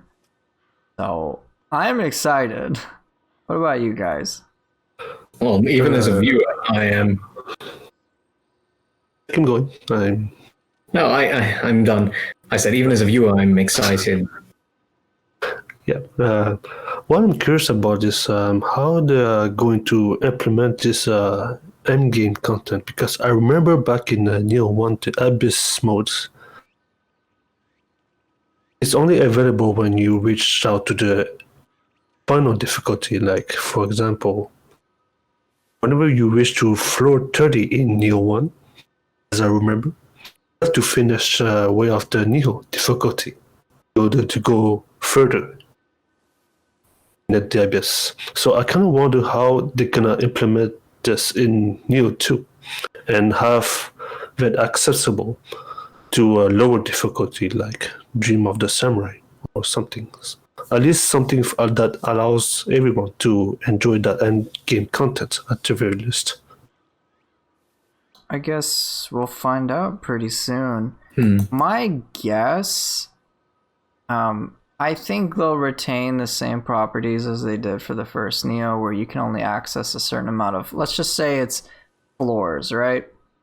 Maybe you can only access a certain portion depending on your difficulty. But my guess is that DLC 3 and the way the narrative is going to go is going to directly tie into the endgame content. There's already been speculation of, like, we're going to invade Otakemaru's castle or something. I don't know. It's just some weird thing like that. So I think there'll be a narrative tie-in at the very least, but since they've stated endgame content, I think most of it will be locked to final DLC. I think it's just going to be locked to final DLC, truth be told. I do hope that's the case, because if you remember when we saw the first time the trailer for Nioh 2, there's always like a red dark place where there's like a lot of dead people on the sky. Yeah. I always wanted to explore that place, and that's probably in the third DLC that we're gonna get that answer. Right, they had that in the alpha trailer where it was like you had yokai. I remember in the beta trailer you had like two Anenras like hit you all of a sudden in that red realm. Even Kashin Koji, the first time you encounter him, he's from like this reddish purplish realm. Like, we never got to really explore that, and it seems that with DLC 3, I'm pretty sure we're going to be going into there. It's just, I don't know how they're going to do it, but at this point, I don't really care. I just want to play it. Yeah, gameplay already. Speaking of which, it should come out next month, which is it's a couple how many days? Coming 3 weeks. Days? Yeah, 3 weeks. 3 weeks. Holy shit, that's close. Still so close and yet so far. Well, it's passed slowly. Right. I guess I can spend those 3 weeks trying to learn some amazing evasion cancel thumb tech. Yes. Burn my thumbs off. It's going to save your life. That I can guarantee you. Honestly, evasion cancels have been one of the best things I've learned in Nioh. They allow me to be so much more proactive and free to react the way I please, as opposed to being locked into an animation for longer. It's like, I'm gonna just ask. So wait, just to be clear, maybe I'm under a misconception. So Sacred, you're the first one who came up with the evasion cancel tech, correct? Yeah, I did experience it firsthand, especially back in the first month of 2020, since January. And it's only because someone mentioned on Reddit that there was some R1 circle button that you can do, and I had my curiosity over it, so I just tested it out myself. It was especially while I was doing a dojo bus rush in Nioh 1. I see. Okay. And that's how I finally explored it and just found out how overpowered it is. Even in my opinion, I can tell you that the evasion cancel is my most overpowered tech that I've discovered so far. Yeah, it's pretty crazy. I know with skills like side splitter on the split staff, so I use the evasion cancel for that. Being able to do a side splitter into a side splitter so quickly, it's a big difference. Especially, it's not only for offensive purpose, but it's also for defensive purpose. It allows us to cancel the animation recovery from the dodge, and it's what allows you to be more safe with it. Oh, right. I've seen that with yourself and how you evade many things. And I've seen OLTO do the same thing with his Ultra Instinct dodge like 500 times before William can get an attack, which... Gas, do you like my I mean, I saw that and I'm like, it's cool and all, but it just seems totally unnecessary at that point. It was. Yeah, that was just a show off, from what I can see. Yeah, that totally was. But at least he knows it. At least he knows it. White Goat also knows it too. I was watching him earlier today, and he was doing usual level 1 no armor +9 stone on Wise, and he was fighting Hanzo Spear Dojo. And yeah, I could see him doing a lot of the tech that you've come up with, Sacred. The manual parry disabled, the evasion cancel, of course, and just like seeing all those things put together and knowing that, hey, Sacred is the one who came up with all this stuff. It's like pretty cool to just see how wide spread and how impactful your tech has been. So again, thank you for that. Yes, thank you, Sacred.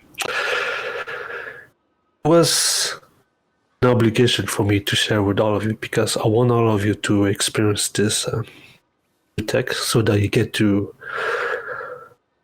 have the best new experience. Mm-hmm.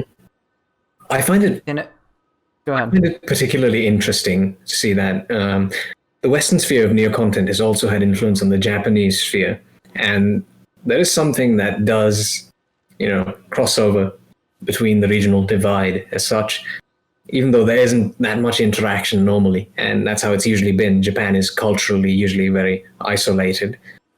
But that's one thing I wish I had asked. In general, I feel like I could have asked many more simple, practical questions, more ground-level questions, but I underestimated the degree of involvement in the minute details Yasuda-san would be involved in, so I kept my questions more high level. But anyway, one of the questions which I wanted to ask was what differences they see in the Japanese and Western communities, and how connected do they think they are? What do Team Ninja see in both of those communities that, parallels the other? And most pertinent to me and my interest was, how could we bring the communities together? Because I feel like this is something we as a community can embark on with Team Ninja's help best. And I feel like it would be beneficial to all of us if we were to have some sort of bridge, some connection, which allowed a greater exchange, opening up Japan's ports, so to speak. Right. I certainly would like Nioh and just Team Ninja in general to be acknowledged more as making some really amazing games. I mean, they pretty much, at least I'm a big fan of theirs because they've had such standout titles, such as Ninja Gaiden, which I will rave about forever because it's an overall really enjoyable experience. And Nioh 2 have just cemented that view even further. So their creativity certainly deserves a high level of recognition. I do hope that they can continue to be successful and reach greater success while retaining the overall spirit that they've had. And I think that Yasuda-san's, look at me being all honorific,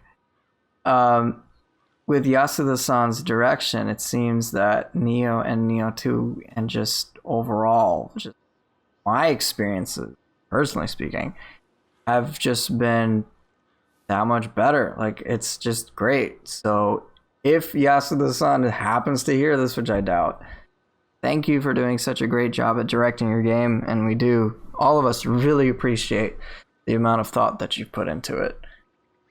I made sure to say my own thanks during the AMA. And yes, it does have to be reiterated. This game is something I pretty much never expected to see in a game. It does a lot of things so much better in terms of just the raw gameplay than many other titles. It's something which I can keep investing time and effort into, despite the fact that it's a single-player franchise. And the co-op is a highly secondary and limited element.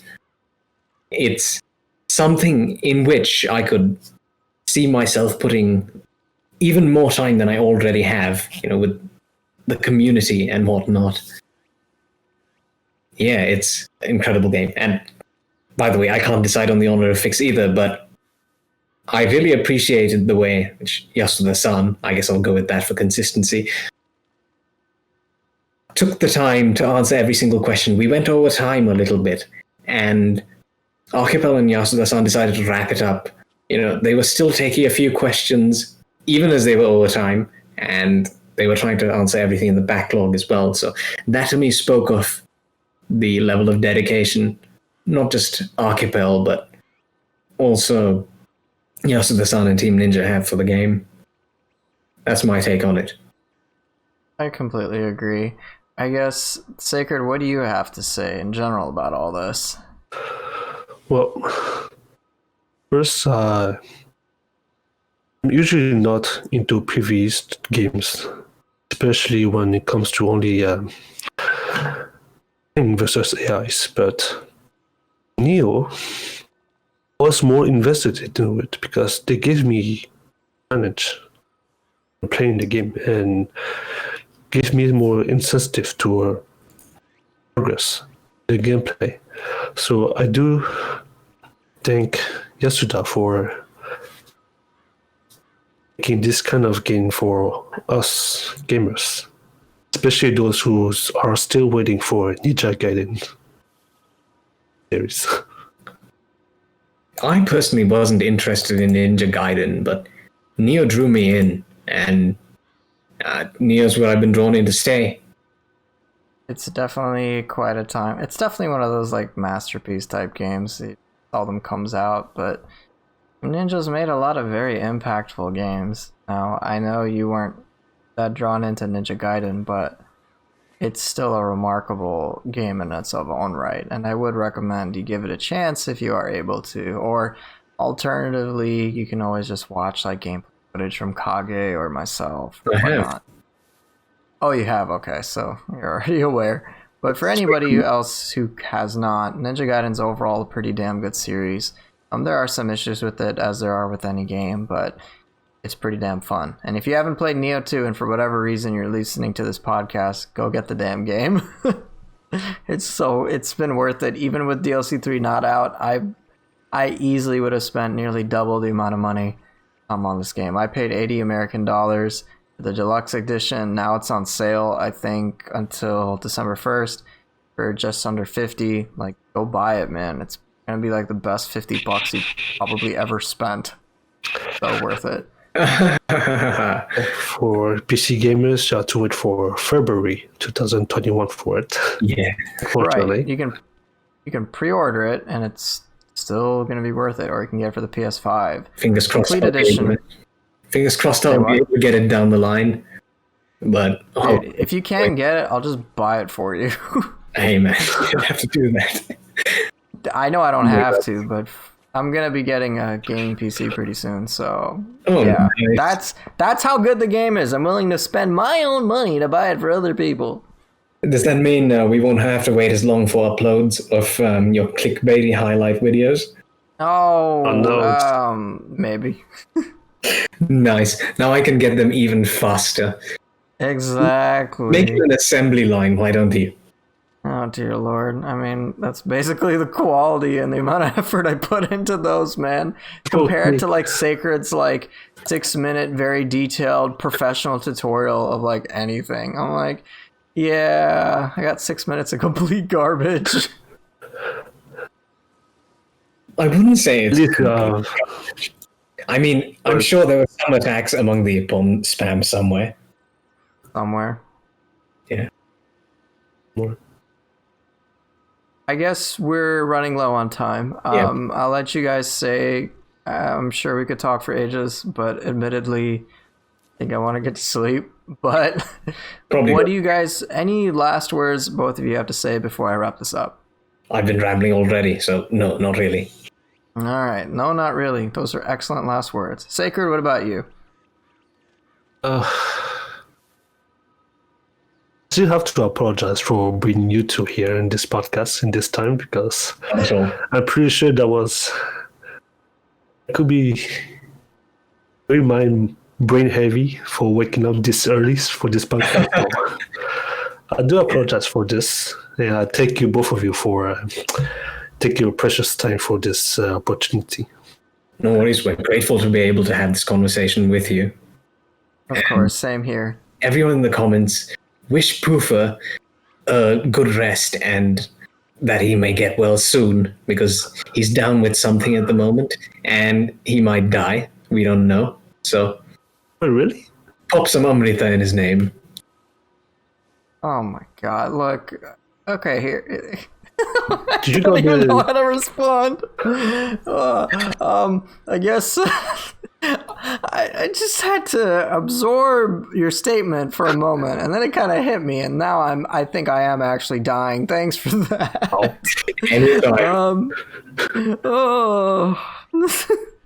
Basically, there's a slight potential. For those of you who don't know, there's a slight possibility I might have COVID, but if it's not COVID, then it's definitely Yokai 19. Okay, that's probably what it is. Did you got tested though? No, I haven't gotten tested yet. My wife and I are gonna get tested pretty soon. But yeah, I mean, regardless, even if it is COVID, our symptoms are overall fairly tame compared to some of the harrowing stories I've heard and know about. Mm-hmm. But yeah, for me, I'm just feeling feverish, under the weather. My wife has different symptoms, but it sucks. But we should be okay. Get well soon. But get well soon or die trying. Right?